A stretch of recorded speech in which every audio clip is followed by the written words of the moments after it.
Hello students, मैं मुर्तुजा आलम आप सबका वेलकम करता हूं अपनी इस वीडियो में।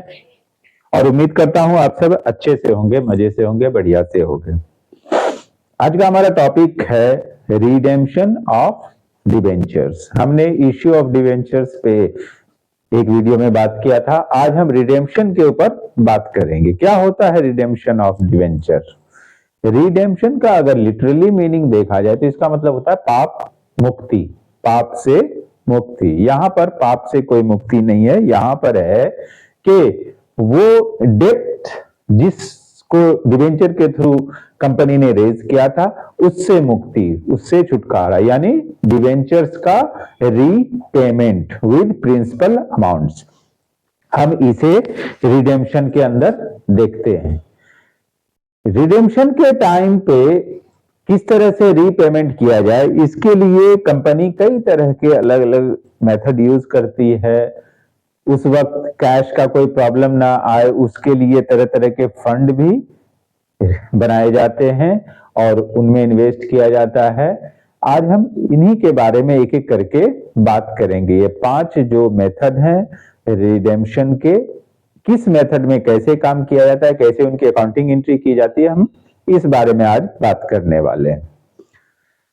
आइए पहले हम इनके टॉपिक को पहले कुछ समझ ले। Redemption of debentures. Debentures are usually redeemable but a company may also issue irredeemable debentures. Debentures आमतौर पे रिडीम होते हैं, लेकिन कंपनी ऐसे भी डिवेंचर इश्यू कर सकती है जिसका रिडेम्पशन नहीं होता है।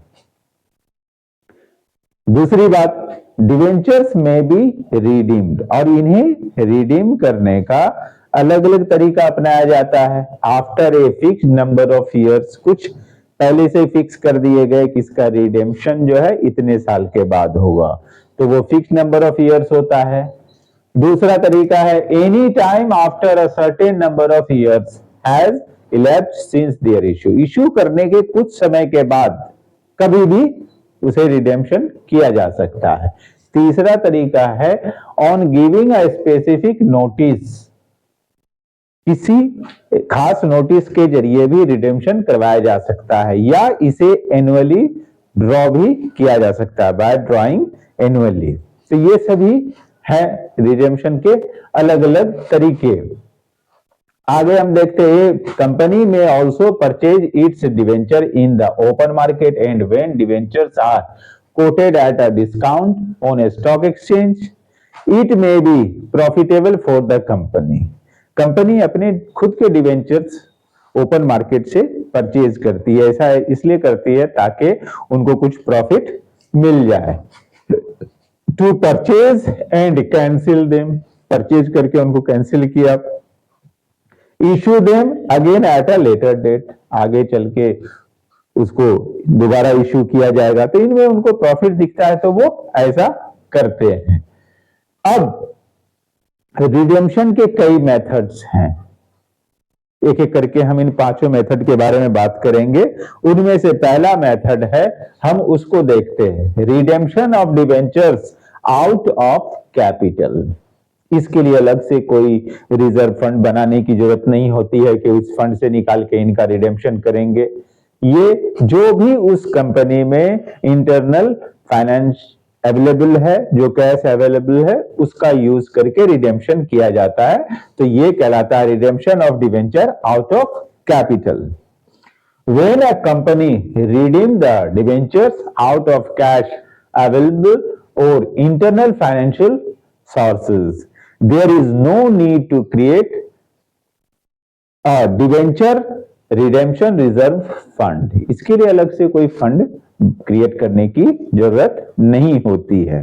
जो कुछ भी पैसा कंपनी के इंटरनल सोर्स से मिलता है उसी से इनकी रीपेमेंट की जाती है। अब जब इनकी रीपेमेंट की जाएगी तो जाहिर सी बात है उसका अकाउंटिंग ट्रीटमेंट भी होगा। तो कैसे करेंगे? अब एट पार भी हो सकता है रिडीम, एट प्रीमियम भी हो सकता है, एट डिस्काउंट भी हो सकता है। एट डिस्काउंट के चांसेस बहुत कम होते हैं क्योंकि ऐसे कम ही डिवेंचर होल्डर होंगे जो डिस्काउंट में अपना लॉस करना चाहेंगे।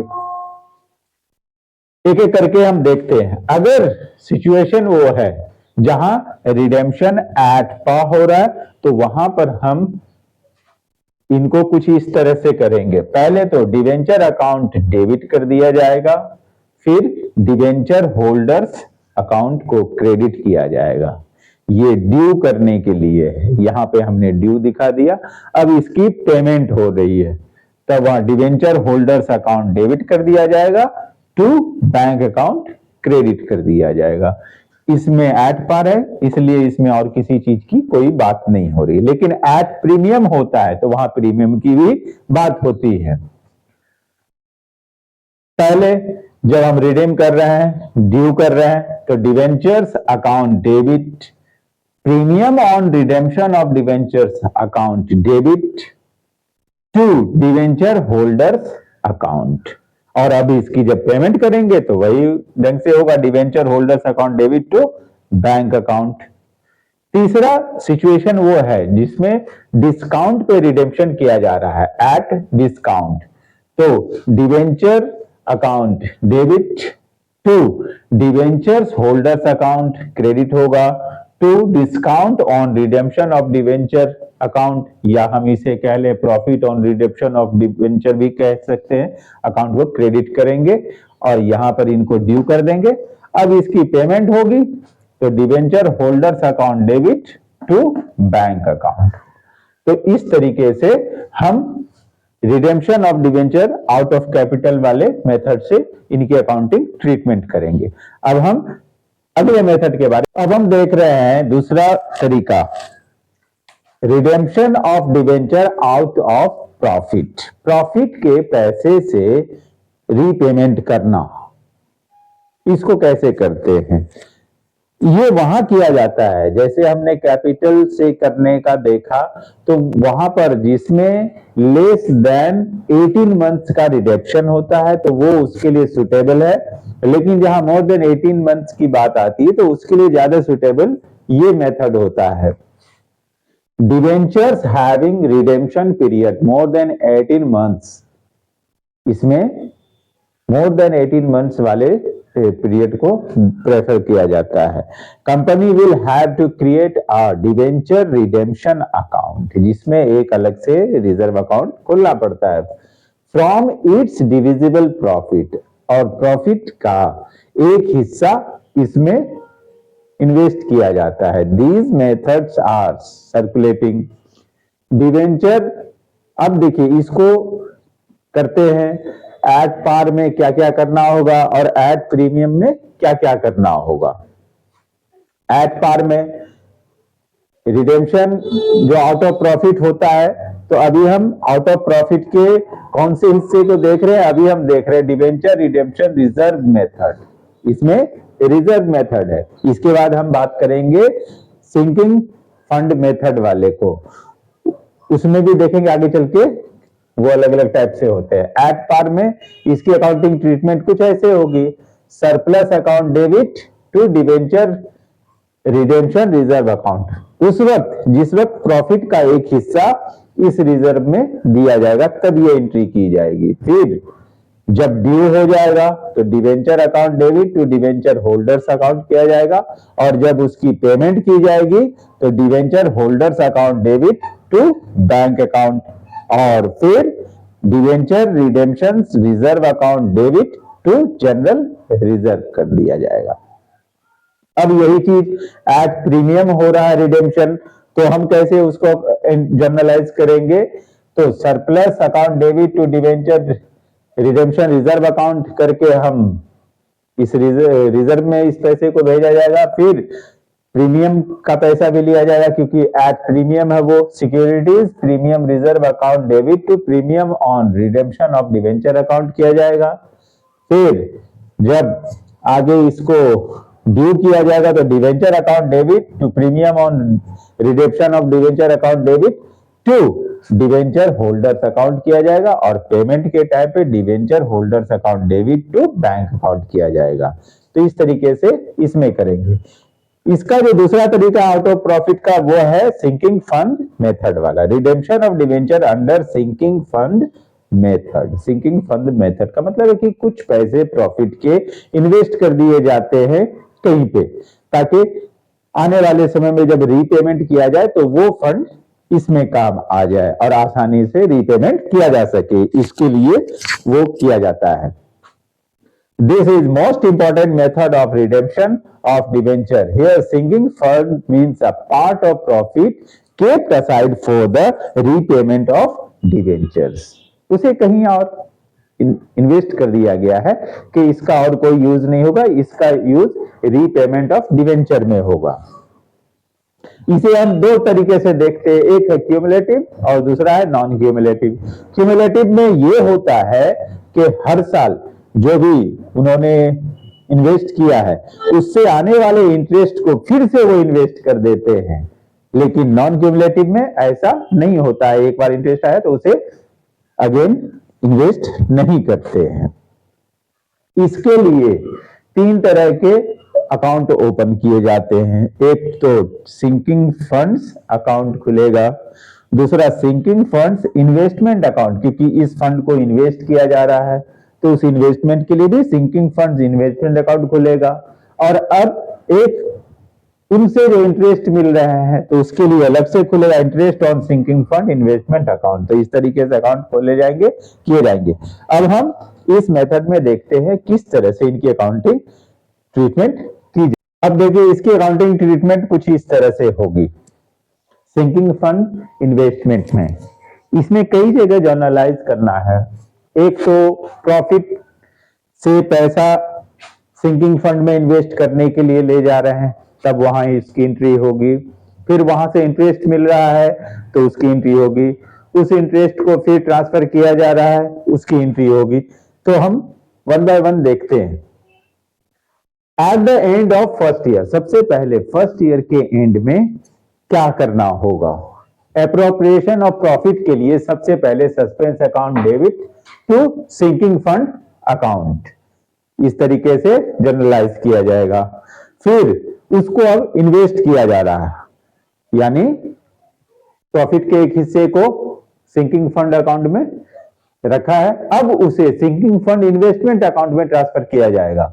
फॉर इन्वेस्टमेंट तो वो ट्रांसफर होगा sinking fund investment account to bank account. At the end of second year other subsequent year, दूसरे साल और उसके बाद के सालों में कुछ इस तरह से उनकी अकाउंटिंग ट्रीटमेंट होगी। For interest from sinking fund, अगर सिंकिंग फंड से इंटरेस्ट मिल रहा है तो उसकी एंट्री कैसे होगी? Bank account debit to interest on sinking fund investment account. Next, for transfer of interest to sinking fund account, अब इस इंटरेस्ट को सिंकिंग फंड अकाउंट में ट्रांसफर किया जा रहा है, क्यूमुलेटिव है, बार बार उसको जो है इन्वेस्ट करेंगे। Interest on investment sinking fund account debit to sinking fund account.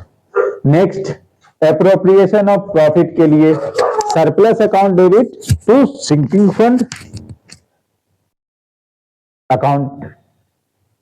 फिर investment of profit and interest, अब आए हुए इंटरेस्ट को भी वापस प्रॉफिट के साथ भेजा जा रहा है, तो क्या होगा? Sinking fund investment account to bank account. तो इस तरीके से इसकी होगी एंट्री।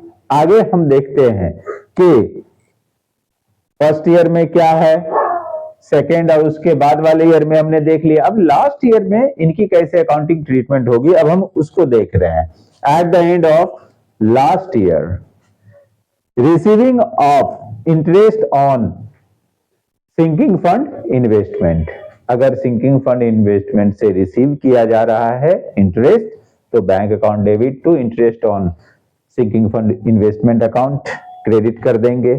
अब इस अमाउंट को सिंकिंग फंड अकाउंट में ट्रांसफर किया जा रहा है तो interest on sinking fund interest investment account debit कर देंगे to sinking fund account credit कर देंगे। अब एप्रोप्रिएशन ऑफ प्रॉफिट के लिए surplus account debit to sinking fund account कर देंगे। अब सेल किया जा रहा है इन्वेस्टमेंट का, जो इसके रीपेमेंट के लिए इन्वेस्ट किया गया था, अब उसको सेल किया जा रहा है तो उसके लिए क्या होगा? Bank account debit to sinking fund investment account. अगर सेल करने पे प्रॉफिट हो रहा है तो उसको कैसे करेंगे? सिंकिंग फंड इन्वेस्टमेंट अकाउंट को डेबिट कर देंगे तो सिंकिंग फंड कर देंगे, और अगर लॉस हो रहा है तो उसको कैसे करेंगे, sinking fund account debit to sinking fund investment account, बिल्कुल एक दूसरे के अपोजिट हो जाएंगे। अब डिवेंचर को रिडीम करने के लिए होल्डर की वजह से हो रहा है, तो वहां पर debenture account debit, premium on redemption of debenture account debit to debenture holders account. फिर इसकी पेमेंट की जा रही है तो debenture holder account debit to bank account कर देंगे। और फाइनली फॉर द ट्रांसफर, सब कुछ दे दिवा के जो बैलेंस बच गया है उस बैलेंस को जनरल रिजर्व में ट्रांसफर करना है, तो उसके लिए क्या किया जाएगा, sinking fund account debit to general reserve. तो इस तरह से सिंकिंग फंड वाले मेथड में अकाउंटिंग ट्रीटमेंट होती है। अब हम इनके दूसरे मेथड की बात अब देखते हैं। अगला, redemption of debenture bye conversion. हमेशा रीपेमेंट ही नहीं दिया जाता है, कई बार ऐसा होता है डिवेंचर को लोग इक्विटी शेयर या प्रेफरेंस शेयर में कन्वर्ट करवा लेते हैं। तो अगर ऐसा सिचुएशन आता है तो वहां पर किस तरह से हम उनकी अकाउंटिंग ट्रीटमेंट करते हैं। लेकिन एक चीज यहां पर याद रखना है कि कन्वर्जन पॉसिबल है आफ्टर इश्यू ऑफ 18 मंथ्स और बिफोर 36 मंथ, यानी डिवेंचर के इश्यू होने के 18 मंथ बाद से लेकर 30 मंथ से पहले इस बीच कन्वर्जन किया जा सकता है। Before 36 month and after 18 months of issuing of debenture could be converted into equity shares और प्रेफरेंस शेयर्स, जो भी कह लीजिए। कन्वर्टेड शेयर्स, चाहे वो इक्विटी हो या preference, are issued at par, at premium और एट डिस्काउंट। तीनों सिचुएशन में हम देख लेंगे कैसे क्या करना है। पहले तो डिवेंचर अकाउंट डेबिट किया जाएगा, premium on redemption of debenture account debit कर दिया, to debenture holder account credit कर दिया गया। अब एट पार हो रहा है कन्वर्जन, तो हम उसके लिए आगे क्या करेंगे, debenture holders account debit to share capital account to debenture account. At premium हो रहा है तो debenture holders account debit to share capital account to debenture account to securities premium account, premium के लिए। अगर डिस्काउंट है तो debenture holders account debit discount on issue of share account debit to share capital account to debenture account. तो इस तरीके से हम कन्वर्जन के जर्नल एंट्री को पूरा करते हैं जब डिवेंचर को कन्वर्ट किया जाता है इक्विटी या प्रेफरेंस शेयर्स में। अब हम इसके एक और मेथड को देखेंगे कि ईयरली ड्राइंग के थ्रू कैसे इसे किया जाता है। हेलो गाइस, अब हम बात करने वाले हैं रिडेम्पशन इन इंस्टॉलमेंट। जब रिडेम्पशन किया जाता है लेकिन एक साथ लमसम न देके इंस्टॉलमेंट में, ईयरली एनुअली इंस्टॉलमेंट में उनको चुकाया जाता है, तो किस तरह से इंटरेस्ट की अकाउंटिंग करेंगे, कैसे उनके इंस्टॉलमेंट की अकाउंटिंग करेंगे, और भी चीजें कैसे क्या होगा, अब हम वो देखते समझते हैं। आमतौर पे जब इंस्टॉलमेंट में किया जाता है तो उस डिवेंचर के टोटल वैल्यू का मिनिमम 15% कहीं ना कहीं इन्वेस्ट किया जाता है सिक्योरिटीज वगैरह खरीदने में या कहीं और, ताकि रीपेमेंट के टाइम आसानी हो, आराम से कैश अवेलेबल हो। यहां पर एक एग्जांपल लेके हम इस चीज को सॉल्व करते हैं। एक एग्जांपल है, इसके हिसाब से जेके लिमिटेड ने 6000 डिवेंचर्स जो कि 12% के थे, 50 रुपीज ईच डिवेंचर है, उन्हें 5% प्रीमियम पे 1 अप्रैल 2014 को इशू किया, और ये साथ में तय हुआ कि इंटरेस्ट हर साल 31 मार्च को एनुअली दिया जाएगा। और साथ ही ये भी कह रहा है कि रिडेम्पशन जो होगा वो 4 इक्वल इंस्टॉलमेंट में होगा, जो कि शुरू होता है थर्ड ईयर के एंड से शुरू होगा, थर्ड ईयर के एंड पे, फोर्थ ईयर के एंड पे, फिफ्थ ईयर के एंड पे और सिक्स्थ ईयर के एंड पे ये इंस्टॉलमेंट दिए जाएंगे। और साथ ही कंपनी इन्वेस्ट करती है सिक्योरिटीज खरीदने में जो कि इन्वेस्टमेंट के पर्पज से है। अब यहां पर हम इनकी अकाउंटिंग ट्रीटमेंट को अच्छे से देखेंगे, जानेंगे, समझेंगे। शुरुआत होती है इशू करने से। तो सबसे पहले इशू किया गया है ये डिवेंचर, तो उसकी एंट्री की जाएगी bank account debit to debenture application and allotment account 6000 है 50 रुपीज के, तो 3 लाख उसके हो गए, 15,000 5% प्रीमियम के हो गए 3,15,000 ये किया गया। अब debenture application and allotment account debit करके डिवेंचर अकाउंट में 3 लाख भेज दिया और सिक्योरिटीज प्रीमियम में 15,000 उधर भेज दिया प्रीमियम के पैसे को। अब इस ईयर का काम पूरा हो गया। अब है आगे देख रहे हैं, अब हर साल इसको इंटरेस्ट देना है, भले ही इंस्टॉलमेंट शुरू होगी 3rd ईयर के एंड से, लेकिन इंटरेस्ट तो हर साल देना है। तो नेक्स्ट ईयर 31 मार्च को इनका इंटरेस्ट बनता है। टोटल डिवेंचर का अमाउंट है 3 लाख, उसका अगर हम 12% है तो 12% निकालते हैं तो वो आता है 36,000। तो हमने ड्यू कर दिया debenture interest account debit to debenture holder account, और फिर इसकी पेमेंट की जा रही है debenture holder account debit to bank account. ये फर्स्ट ईयर का हो गया क्लियर। नेक्स्ट ईयर भी debenture interest account debit 36,000 debenture holder कर दिया और फिर उसकी पेमेंट दिखा दिया debenture holder account debit to bank account. 2016 में भी यही हुआ। अब बात आती है कि इन्होंने सिक्योरिटीज खरीदने में, जो कि इन्वेस्टमेंट के पर्पज से था ताकि रिडेम्पशन में काम आए, इन्होंने इन्वेस्ट किए पैसे। तो टोटल है जो भी एक इंस्टॉलमेंट का बनता है इनका, अगर देखा जाए 3 लाख को 4 इक्वल इंस्टॉलमेंट में बांटा जाए तो वो होता है 75,000। 75,000 का मिनिमम 15% के हिसाब से अगर देखा जाए तो वो आता है 11,250। इतना इन्होंने इन्वेस्ट कर दिया है। कहां किया है?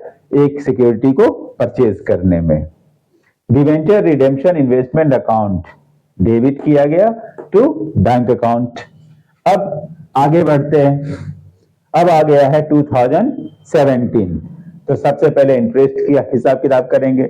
Debenture interest account debit 36,000 to debenture holder. अब इस साल से इस ईयर से इनको, क्योंकि 3rd ईयर है, इनको अब इनका इंस्टॉलमेंट जाना शुरू होगा। 3 लाख को 4 इक्वल इंस्टॉलमेंट में बांटा गया तो एक इंस्टॉलमेंट बनता है 75,000 का। तो debenture account debit to debenture holder account करके ड्यू कर दिया 75,000 ये। अब इन दोनों का सम निकालते हैं तो अब इनको पेमेंट करना है, दैट इज 1,11,000 और इसको debenture holders account debit to bank करके पेमेंट कर दिया गया। इसमें एक इंस्टॉलमेंट प्लस इंटरेस्ट ये दोनों चला गया। अब आगे देखते हैं 2018। अब जो इंटरेस्ट हम चार्ज करेंगे तो वो 3 लाख पे नहीं करेंगे, क्योंकि ये 3 लाख ड्यू था तो उसका किया गया। अब उसमें से 75 दे दिया गया है, तो अब कितने स्टैंड करते हैं? अब बचते हैं 2,25,000। 2,25,000 का 12% निकालते हैं तो वो आता है 27,000। तो debenture interest account debit 27,000 to debenture holders account, और 75,000 इनके इंस्टॉलमेंट के भी जाने हैं। Debenture account debit 75,000 to debenture holders account कर दिया गया। और अब इनकी पेमेंट करनी है। तो debenture holders account debit to bank account, इन दोनों का सम हो गया 1,02,000, इन्हें पेमेंट कर दिया गया है। अब 2019 डिवेंचर इंटरेस्ट अकाउंट डेबिट, अब इस बार फिर 70 और दे दिया तो अब 2,25,000 नहीं बचे, अब वहां पर रह गया है 1,50,000। 1,50,000 का 12% के हिसाब से देखते हैं तो वो आता है 18,000। तो इस बार जो इंटरेस्ट 18,000 चार्ज हुआ है, इतना ड्यू कर दिया। फिर उसके बाद 75,000 इंस्टॉलमेंट के भी ड्यू कर दिया। अब इन दोनों का सम निकाला तो वो आया 93,000। इतने से debenture holder account debit to bank account करके पेमेंट कर दिया गया है। अब 2020 की बारी आती है। 2020 में वो जो पहले इन्वेस्ट किया गया था इसमें सिक्योरिटी परचेज करने में, अब उसको रिलीज किया जाएगा। रिलीज उसकी भी एंट्री होगी और साथ ही पेमेंट्स ड्यू की भी एंट्री होगी। 2020 में बैंक अकाउंट को डेबिट किया गया तो debenture redemption investment account credit कर दिया गया, जिसे पहले हमने डेबिट किया था। इसके 11,250 आ गए।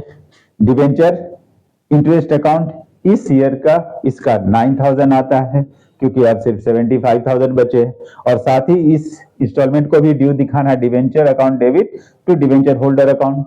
अब इनका सम हमने निकाल लिया 75 प्लस 9 दैट इज 84,000। इतना हमने उनको पेमेंट कर दिया। Debenture holders account debit 84,000 to bank account. तो इंस्टॉलमेंट वाले रिडेम्पशन के मेथड में इस तरह से काम किया जाता है, इस तरह से उसका हिसाब किताब होता है। अब हम दूसरे अगला जो मेथड है वो है redemption by purchase in open market. कई बार ऐसा होता है कंपनी के पास इनफ फंड है, सरप्लस है, तो ऐसे में वो क्या करती है, अपने डिवेंचर्स को ओपन मार्केट से परचेज करके इमीडिएट कैंसिल कर देती है। कई ऐसे सिचुएशंस भी आते हैं जब मार्केट में अवेलेबल है अपना डिवेंचर डिस्काउंट में, तो उसे परचेज कर लिया जाता है, बाद में उसे बेचा जाता है जब उसका फेस वैल्यू पे एट पार या एट प्रीमियम हो तो उसमें प्रॉफिट होता है। तो इस तरह से जो कैंसिलेशन कहलाता है, तो इस कैंसिलेशन को redemption by purchase in open market के नाम से जानते हैं। अब इसके दो तरीके हैं। एक तो जब आपने डिस्काउंट रेट पे खरीदा है तो ऑब्वियसली आपको प्रॉफिट होगा, तो उनके कैसे अकाउंटिंग ट्रीटमेंट करेंगे वो। जब आपने फेस वैल्यू से ज्यादा में खरीदा है तो जाहिर सी बात है लॉस होगा, तो उसको कैसे करेंगे ये हम यहाँ पे देख लेते हैं। तब जब डिस्काउंट पे खरीदा गया है तब ओन डिवेंचर्स अकाउंट डेबिट, कोई जरूरी नहीं कि ओन डिवेंचर ही लिखा जाए, सिर्फ डिवेंचर भी लिख सकते हैं।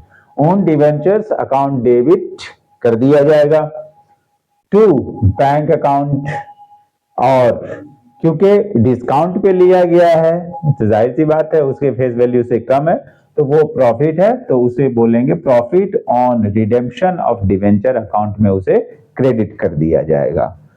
फिर इस प्रॉफिट को ट्रांसफर किया जाएगा कैपिटल रिजर्व में, तो अगली एंट्री क्या होगी, profit on redemption of debenture account debit to capital reserve account. अब इसके उलट अगर फेस वैल्यू से ज्यादा दाम पे खरीदा गया है इस डिवेंचर को, तो यहां लॉस होगा ही होगा। तो ऐसे में क्या करेंगे, on debentures account debit loss on redemption of debenture account debit to banks account. यहां लॉस हो रहा है, लॉस को दिखाएंगे। फिर इसको आगे हम कैसे ट्रीट करेंगे, statement of profit and loss को डेबिट करेंगे to loss on redemption of debenture को क्रेडिट कर देंगे। तो इस तरह से इसमें अकाउंटिंग ट्रीटमेंट होगी। अब तक हमने इनके सभी मेथड को देख लिया, कितने मेथड से रिडेम्पशन किया जाता है और किस मेथड में किस तरह के प्रोसीजर और स्टेप्स अकाउंटिंग एंट्री को फॉलो किया जाता है, हमने उसको भी देखा है। उम्मीद करता हूं आप लोग इस चैप्टर से रिलेटेड बातों के बारे में आपको काफी कुछ पता चला होगा, इससे फायदा उठाएंगे। मेरे चैनल को लाइक सब्सक्राइब करते रहें और अपना कीमती कमेंट दें।